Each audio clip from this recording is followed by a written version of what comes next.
Ketika seorang suami menunggu kelahiran anaknya, terutama anak yang pertama, wah itu berdegup kencang itu jantungnya. Dia gelisah. Dia mungkin berjalan hilir mudik di rumah sakit, di koridor rumah sakit ya. Ada kegelisahan menantikan kelahiran anaknya.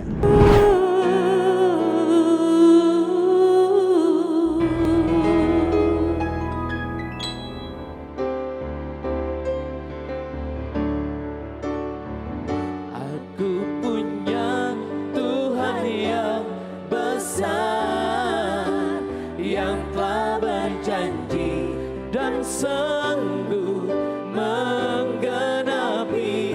Imanku bersepakat percaya kuasanya. Ku terima sekarang kemenangan darimu. Aku punya Tuhan, aku punya Tuhan yang besar, yang telah berjanji dan sanggup menggenapi. Imanku bersepakat percaya kuasanya. Ku terima sekarang kemenangan darimu. Salam, God lover yang dikasihi oleh Tuhan Yesus Kristus. Apa kabar semuanya? Mudah-mudahan semua dalam keadaan sehat, bersukacita, diberkati Tuhan, dan menikmati kebersamaan dalam keluarga kita. Mari kita hampiri tata kasih karunia Tuhan, karena kita percaya Tuhan tidak pernah menolak kita, Tuhan tidak pernah menelantarkan kita. Setelah sepanjang hari kita beraktivitas, kita capek secara fisik, tetapi mungkin ada masalah-masalah yang membuat pikiran kita, jiwa kita juga lelah. Mari kita bawa di hadirat Tuhan, karena di dalam hadirat Tuhan kita percaya ada kelegaan, ada sukacita, ada kemenangan. Tuhan Yesus berkata, marilah kepadaku semua yang letih lesu dan berbeban berat, aku akan memberikan kelegaan kepadamu. Puji Tuhan, percaya akan janji Tuhan ini. Bisa kita percayai, bisa kita andalkan. Mari kita bersatu dalam doa. Bapa di surga, kami mengucap syukur, kami bersuka cita karena kami senantiasa ada dalam penyertaan Tuhan. Tuhan memberi kami kekuatan untuk melewati situasi yang berat. Tuhan tidak pernah menelantarkan kami sendirian ketika kami menghadapi situasi yang berat. Kami bersyukur Tuhan sudah memberkati semua aktivitas kami sepanjang hari ini. Saat ini kami membawa semua beban berat kami kepadamu seperti yang Tuhan katakan, dan kami sangat percaya di dalam hadirat-Mu kami mengalami kelegaan. Dalam hadirat-Mu ada sukacita, ada kemenangan, dan kami juga rindu untuk bisa memberikan korban syukur kami kepadamu lewat pujian dan penyembahan kami. Dalam nama Tuhan Yesus kami berdoa, amin. Puji Tuhan. Saudara-saudara yang dikasihi oleh Tuhan Yesus Kristus, saat ini kita akan sharing tentang anak dalam sebuah pernikahan. Ketika seorang suami menunggu kelahiran anaknya, terutama anak yang pertama, wah itu berdegup kencang itu jantungnya. Dia gelisah. Dia mungkin berjalan hilir mudik itu di rumah sakit, di koridor rumah sakit ya. Ada kegelisahan menantikan kelahiran anaknya. Apalagi kalau anak itu sudah ditunggu-tunggu sekian lama. Ada orang yang punya anak setelah 5 tahun, setelah 7 tahun, bahkan ada yang sudah lebih dari 10 tahun ternyata masih diberi Tuhan keturunan. Itu pasti penantian yang sangat mendebarkan sekali. Nah, berbicara tentang anak, seringkali anak ini menjadi sebuah tujuan dalam pernikahan. Makanya tidak heran ketika dalam pernikahannya mereka tidak punya anak. Ketika mereka tidak punya anak, menganggap pernikahannya gagal dan tidak bahagia. Ini tentu saja tidak tepat dalam pemahaman iman Kristen. Di sini ada beberapa yang sudah menikah dan puji Tuhan dikarunia anak, tetapi mungkin ada pengalaman yang dilihat dari sahabat saudara atau mungkin pengalaman sendiri. yang merasa tidak bahagia karena belum punya anak dalam pernikahan mereka? Saya Pak, saya punya pengalaman pribadi.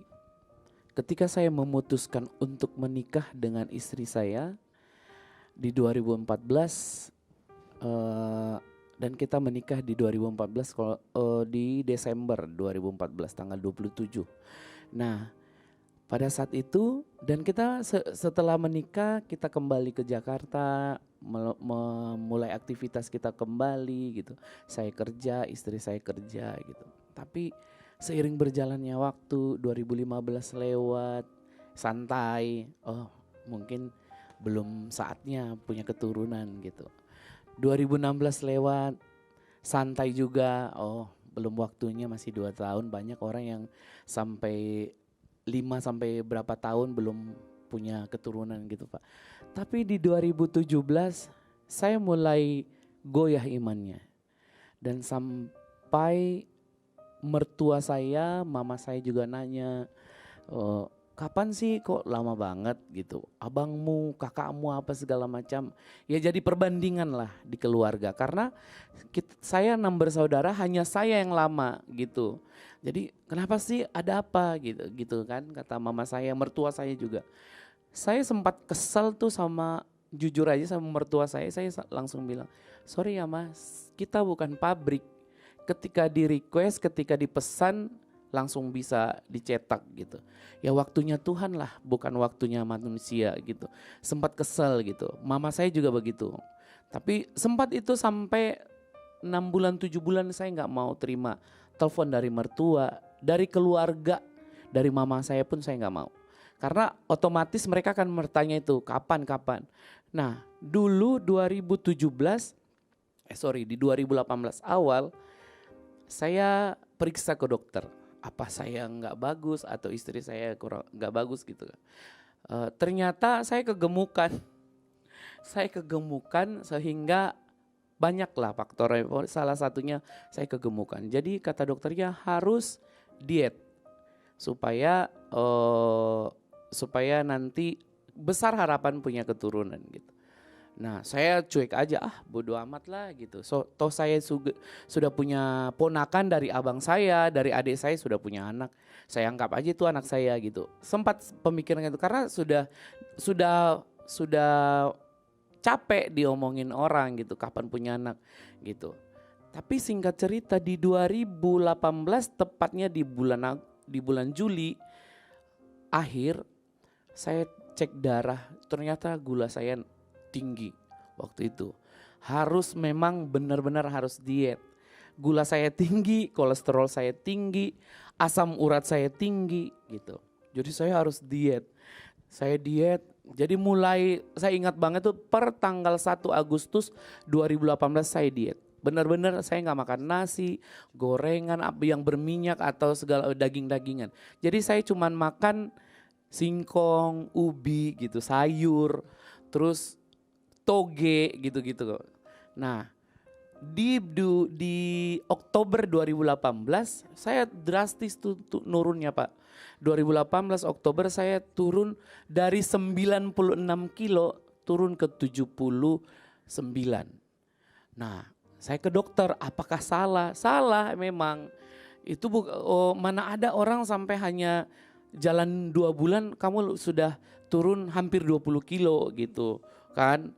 Terlalu terlalu drastis dan terlalu menakutkan, pokoknya terlalu drastis lah gitu. Gimana ya dok? Nah saya dikasih saran apa segala macam. Nah saya belajar lagi, saya nge-gym juga.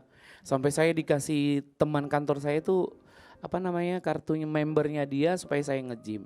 Singkat cerita saya hidup sehat. Dan di 2018 itu di Oktober juga saya ke Solo. Waktu itu panggilan untuk nyanyi, ada teman nikahan di Solo. Tiba-tiba istri saya yang teman kantornya nelfon, "Om, istri Om itu muntah-muntah gitu kan. Masuk angin kali, suruh pulang, ngapain sih dia kerja gitu. Singkat cerita sampai hari Seninnya saya pulang ke Jakarta, dia masih muntah-muntah.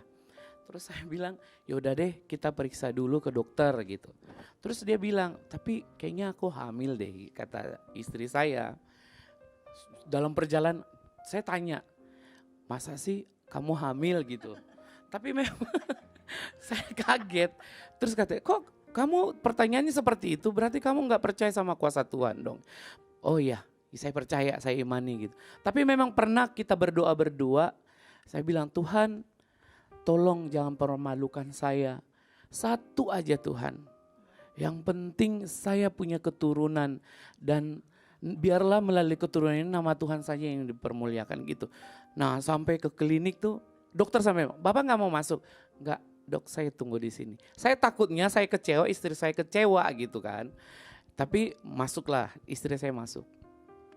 15 menit kemudian dokternya keluar lagi. Yakin Pak gak mau masuk gitu. Oh ya udahlah masuk aja gitu. Selamat ya Pak, istri Bapak hamil 7 minggu 4 hari. Saya tuh tiba-tiba saya merasa tuh tangan Tuhan ada di sini. Kamu gitu, saya tiba-tiba nangis. Sedih, bukan sedih apa, bahagia. Ya Tuhan ternyata Tuhan jawab. Padahal doa kita itu baru sebulan yang lalu kita doa begitu gitu. Tapi Tuhan jawab tepat pada waktunya. Dan saya telepon, kayaknya dulu Kak Keti duluan aku tahu waktu masih di Bangkok. Kak akhirnya Neni, oh iya puji Tuhan ya deh gitu. Singkat cerita itulah, tapi sempat down juga Pak. Karena sampai jalan 5 tahun baru Tuhan buka jalan. Tapi puji Tuhan saya sudah punya anak 1, laki-laki pula penerus marga saya gitu sih Pak. Ya. Itu kan membuktikan bahwa keturunan itu sebenarnya memang kalau Tuhan berkehendak bisa saja kondisi apapun bisa terjadi. Itu yang pernah dialami juga pasangan Sakaria dan Elisabet. Sakaria dan Elisabet itu pasangan yang sampai mereka tua berdoa supaya diberi anak, ternyata belum juga punya keturunan. Bahkan sampai dinyatakan bahwa Elisabet ini mandul. Berarti semakin tidak mungkin lagi. Mereka sudah nunggu bertahun-tahun sampai tua, ternyata Tuhan tidak karunia anak, bahkan dinyatakan Elisabet mandul. Kalau kita pelajari Alkitab, kelihatannya mereka juga sudah tidak terlalu berharap lagi untuk punya keturunan. Tetapi ternyata ketika Tuhan berkenan untuk memberi pada waktunya, mereka ternyata bisa. Itu menunjukkan bahwa anak itu anugerah Tuhan. Amin. Kalau ini bicara tentang anugerah Tuhan, maka ketika kita menikah, namanya anugerah itu kan pemberian yang Tuhan berikan walaupun kita tidak layak menerimanya. Sepenuhnya bukan karena usaha dan kesanggupan kita, karena memang Tuhan ingin memberikannya. Sakaria dan Elisabet bisa menjadi teladan bagi kita semua. Ya. Apa arti seorang anak Pak jadinya dalam pernikahan? Kita lihat saja kisahnya Sakaria dan Elisabet ya. Ketika Elisabet mengantar suaminya, Sakaria dia punya tugas pelayanan di rumah Tuhan. Kemudian malaikat Tuhan datang. Ketika malaikat Tuhan datang itulah akhirnya kita bisa mengerti apa arti seorang anak dalam pernikahan kita sebagai anak-anak Tuhan ya. Saya bacakan di Lukas pasal yang pertama ayat 13 sampai 17. Kita lihat dulu yang ayat 13. Tetapi malaikat itu berkata kepadanya, jangan takut, hei Sakaria, sebab doamu telah dikabulkan dan Elisabet istrimu akan melahirkan seorang anak laki-laki bagimu dan haruslah engkau menamai dia Yohanes. Luar biasa, doamu sudah dikabulkan. Doa yang mana? Doa pasti doa awal ketika mereka menikah. Ketika mereka menikah, mereka berharap segera punya keturunan. Apalagi dalam tradisi Yahudi, seorang perempuan yang tidak melahirkan anak itu dianggap sebagai perempuan sial, perempuan yang yang membawa sial bagi suaminya. Dalam pernikahan mereka, tidak sedikit akhirnya mereka mengambil perempuan yang lain supaya punya anak. Mereka berdoa dan mereka terus berdoa, ternyata sampai tuanya mereka tetap tidak punya keturunan. Tetapi luar biasanya Sakaria tetap setia kepada istrinya. Tidak seperti yang dilakukan oleh orang-orang Yahudi yang lain di masa itu. Kalau istrinya tidak memberi keturunan, akhirnya cari perempuan yang lain supaya bisa punya keturunan. Tetapi Zakaria orang yang luar biasa, doanya dijawab Tuhan. Pada saat mereka tidak mungkin bisa punya anak. Bukankah ini sebuah penegasan Tuhan? Anak itu adalah anugerahku. Anak itu adalah anugerah dari Tuhan. Bahkan ada banyak orang yang kadang-kadang sudah tidak berharap punya anak. Tapi ternyata akhirnya istrinya tetap hamil dan punya anak lagi. Sayangnya ada orang tua kalau sudah tidak ingin punya anak, kadang-kadang menolak anaknya. Tidak menginginkan anaknya. Melakukan aborsi, atau kalau toh sampai akhirnya dilahirkan, tidak sepenuh hati bisa menerima kehadiran anak ini. Menimbulkan masalah yang baru bagi rumah tangga, karena anak yang tertolak pasti jadi bermasalah dengan masa-masa pertumbuhannya. Saudara-saudara yang dikasihi oleh Tuhan Yesus, kalau saat ini saudara sedang bergumul dalam pernikahanmu, salah satunya dengan keturunan, dan sangat berharap memiliki keturunan, itu bukan keinginan yang salah. Terus percaya, terus berharap, dan terus berusaha. Tadi kesaksian dari Mane, walaupun pengen kurus karena dokternya kamu harus mengurangi berat badan supaya bisa punya anak. Tapi ternyata bukan itu yang menentukan, walaupun secara manusia kita memang harus lakukan tanggung jawab kita. Kita lakukan tanggung jawab kita, apa yang harus kita lakukan supaya kita menjadi orang yang produktif, orang yang sehat. Tetapi tetap, kalau Tuhan tidak menginginkannya, tetap tidak bisa hamil. Demikian juga ini berita yang sangat baik bagi orang-orang yang merasa kelahirannya tidak diinginkan di dunia ini. Kadang-kadang kita merasa sebagai orang yang tidak diinginkan orang tua, kita sebagai orang yang hampir diaborsi gagal, atau kita diserahkan kepada orang lain, kita merasa sebagai orang yang dibuang oleh orang tua kita sendiri. Apapun caranya kita dilahirkan, bagaimanapun sikap orang tua kita memperlakukan kita, percayalah, kalau sampai kita ada di dunia ini, karena Tuhan menginginkan kita ada di dunia ini. Tuhan punya rencana yang sangat baik. Makanya kalau kita baca di ayat 14, engkau akan bersukacita dan bergembira, bahkan banyak orang akan bersukacita atas kelahirannya. Anak dilahirkan karena Tuhan ingin kehadirannya itu mendatangkan sukacita bagi orang tuanya, bagi orang-orang di sekitarnya. Dengan kata lain, setiap orang dilahirkan di dunia ini untuk menyatakan kasih Tuhan, untuk menyatakan berkat Tuhan, untuk membawa kebaikan, sehingga melalui kelahirannya banyak orang bahagia. Amin. Kalau ada orang tua yang menolak dengan kelahiran anaknya, itu tidak pernah menggagalkan rencana Tuhan bahwa kelahiranmu itu dirancang Tuhan untuk jadi berkat bagi orang lain. Kadang-kadang keluarga kita bisa tidak menginginkan kita. Kadang-kadang keluarga kita tidak mengasihi kita sebagaimana mestinya. Tetapi itu tidak pernah menggagalkan atau membatalkan rencana Tuhan bahwa kelahiran kita dirancang Tuhan untuk mendatangkan sukacita, untuk membawa berkat bagi orang lain. Amin. Jadi jangan larut dengan bagaimana orang tuamu, bagaimana keluargamu memperlakukanmu, tetapi lihat dirimu dalam rancangan Tuhan. Saudara dirancang Tuhan untuk jadi berkat. Amin. Tidak pernah batal. Yes. Apapun yang dilakukan orang tuamu. Dan yang ketiga, anak dilahirkan untuk menggenapi misi kerajaan Allah di tengah dunia ini. Yohanes dilahirkan karena dengan sebuah misi yang sangat indah sekali. Ayat 15-17, sebab ia akan besar di hadapan Tuhan dan ia tidak akan minum anggur atau minuman keras, dan ia akan penuh dengan Roh Kudus mulai dari rahim ibunya.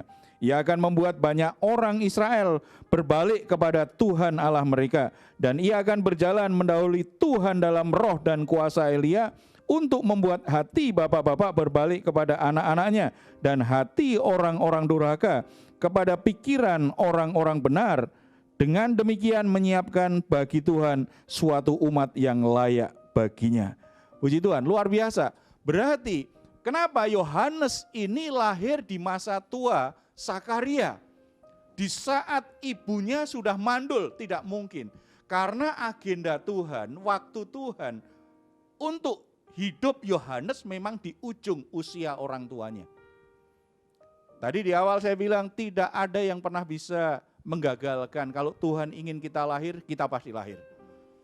Tuhan punya rencana, misi khusus bagi Yohanes Pembaptis ya. Kemudian kita lihat ini Yohanes Pembaptis. Misi Tuhan apa? Dia menjadi seorang nabi yang menyiapkan jalan bagi kedatangan juru selamat, menyiapkan kedatangan Yesus Kristus, juru selamat kita.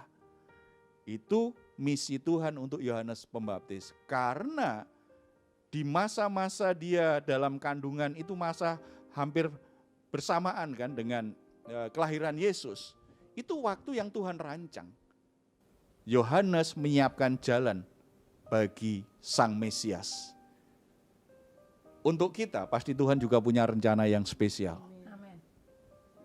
Sangat unik. Kita lahir bukan sekedar menunggu ajal.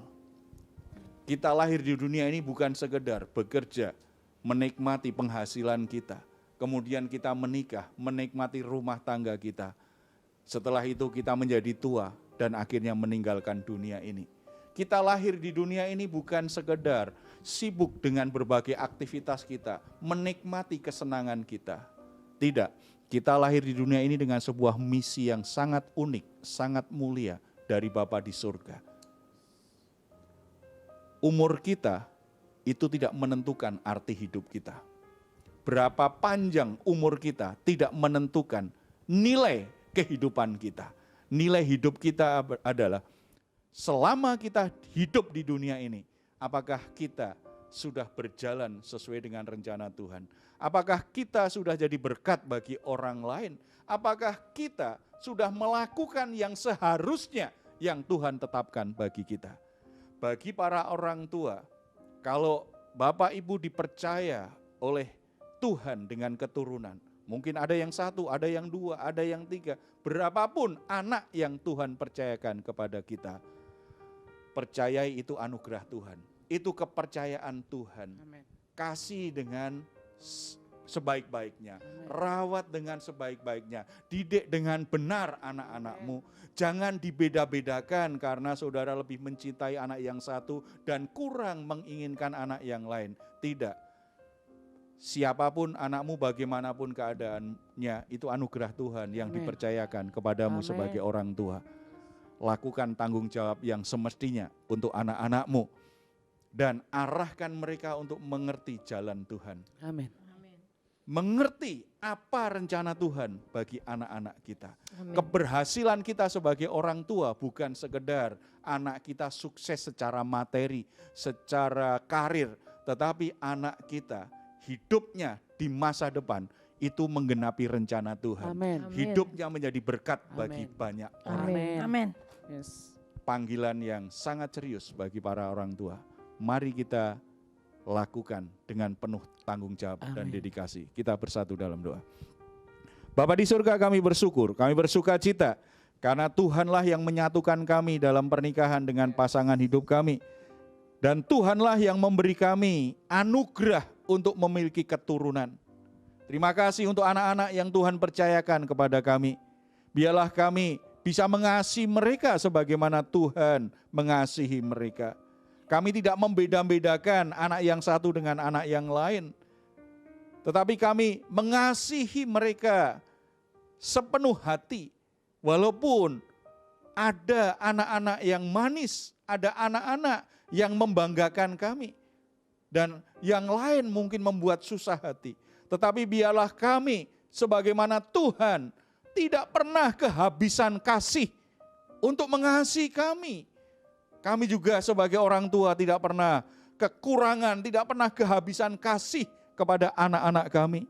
Walaupun anak-anak kami membuat kami berduka, membuat kami menjadi kecewa. Tetapi biarlah kasih-Mu terus berlimpah untuk anak-anak kami Tuhan.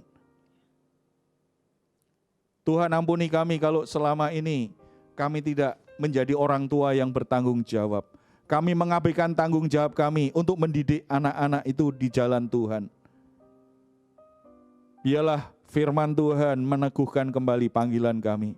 Kami harus lebih berkomitmen, kami harus lebih setia, kami harus lebih fokus untuk membawa anak-anak kami di jalan Tuhan. Menolong mereka menemukan jalan hidup yang Tuhan sudah rancang dalam hidup mereka. Kerinduan kami, anak kami menjadi berkat tidak hanya bagi kami, mendatangkan sukacita tidak hanya bagi kami sebagai orang tua, tetapi boleh mendatangkan sukacita menjadi berkat bagi banyak orang, supaya nama Tuhan dimuliakan melalui kehidupan anak-anak kami semua. Untuk pasangan suami istri yang saat ini sedang bergumul, sedang menanti-nantikan keturunannya, mereka sudah sekian lama menikah, dan mereka sudah berdoa, mereka sudah berusaha untuk mendapatkan keturunan, tetapi sampai saat ini istrinya belum juga hamil. Mari Bapak, malam hari ini kami bersehati, Engkau nyatakan anugerah-Mu kepada pasangan ini. Amin. Kami minta dalam nama Tuhan Yesus Kristus, Tuhan memberikan keturunan bagi pasangan-pasangan yang merindukan keturunan, bagi pasangan-pasangan di mana Tuhan itulah yang memberkati mereka. Amen. Tuhan yang menyatukan mereka. Tuhan berkati buah kandungannya. Amen. Supaya mereka akhirnya boleh memiliki keturunan. Amen. Sepenuhnya kami percaya tidak ada kata terlambat, tidak ada yang mustahil. Ketika Tuhan berkenan memberi anugerah, maka semuanya bisa terjadi. Amen. Bapak, kami juga berdoa untuk pelayanan-pelayanan, baik pelayanan-pelayanan pribadi maupun lembaga-lembaga Kristen dan gerejamu yang melayani anak-anak, supaya mereka tidak hanya sibuk dengan berbagai kegiatan, berbagai program, tetapi mereka memberi perhatian sungguh-sungguh supaya setiap anak yang dilayaninya itu bisa menemukan maksud Tuhan, misi Tuhan dalam kehidupannya. Bisa menolong anak-anak ini bisa bertumbuh dalam rancangan Tuhan itu. Tuhan berkati semua orang yang berdedikasi untuk melayani anak-anak, supaya melalui mereka rencana Tuhan tergenapi, nama Tuhan dipermuliakan. Tuhan juga berkati lembaga-lembaga yang diatur, yang dibuat oleh negara. Tuhan juga memberkati lembaga-lembaga pemerintah yang mengurus anak-anak yang terlantar, anak-anak yang korban kekerasan, anak-anak yang membutuhkan pertolongan. Tuhan memberkati mereka, supaya melalui pelayanan mereka, anak-anak di Indonesia ini akhirnya terselamatkan. Anak-anak yang lahir di Indonesia ini akhirnya diberkati oleh Tuhan. Terima kasih Bapak, terpuji namamu dalam nama Tuhan Yesus. Amin. Puji Tuhan, saudara-saudara yang dikasih oleh Tuhan, pernikahanmu adalah anugerah Tuhan. Tuhan punya rencana yang lebih besar, dan kalau Tuhan belum karuniai dengan keturunan, jangan putus asa, jangan kecil hati. Ada waktunya Tuhan akan memberkati. Kalau belum juga, Tuhan tetap nikmati, jalani pernikahanmu dengan sukacita, karena ada anugerah lain yang bisa saudara nikmati dalam pernikahanmu. Kalau saudara punya pergumulan-pergumulan apapun, baik rumah tangga maupun pekerjaan, kesehatan, saudara boleh menuliskan pokok-pokok doa saudara di nomor telepon yang ada di layar saudara. Tim doa kami akan mendukung saudara dalam doa. Kerinduan kami, saudara semua diberkati Tuhan, anugerah Tuhan memberi jalan keluar dan mengubah kehidupanmu menjadi pribadi yang semakin dewasa dalam Kristus. Saudara-saudara, kalau ingin memberikan komentar, silahkan menuliskannya di ruang komentar yang ada di channel Diaspora TV. Kami tunggu. Mazmur 4 ayat 8-9. Engkau telah memberikan sukacita kepadaku lebih banyak daripada mereka ketika mereka kelimpahan gandum dan anggur. Dengan tentram aku mau membaringkan diri lalu segera tidur, sebab hanya Engkaulah ya Tuhan yang membiarkan aku diam dengan aman. Puji Tuhan, selamat malam, selamat beristirahat. Tuhan Yesus memberkati kita semuanya. Amin.